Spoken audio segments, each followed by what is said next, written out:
Right now I have everything wired to one of these, and the first thing that I'm going to start is the EDF. Now air is getting in through here and coming out through here. And what this black part in the back does is take some of the vacuum of the EDF and redirect it to this channel in here. But let me show you how it works. Just watch.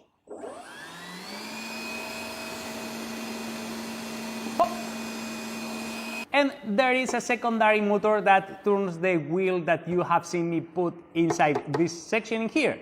So once the wheel starts spinning, the ball gets in the wheel and it's put in front of the EDF channel, and then it should shoot out.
Let's go!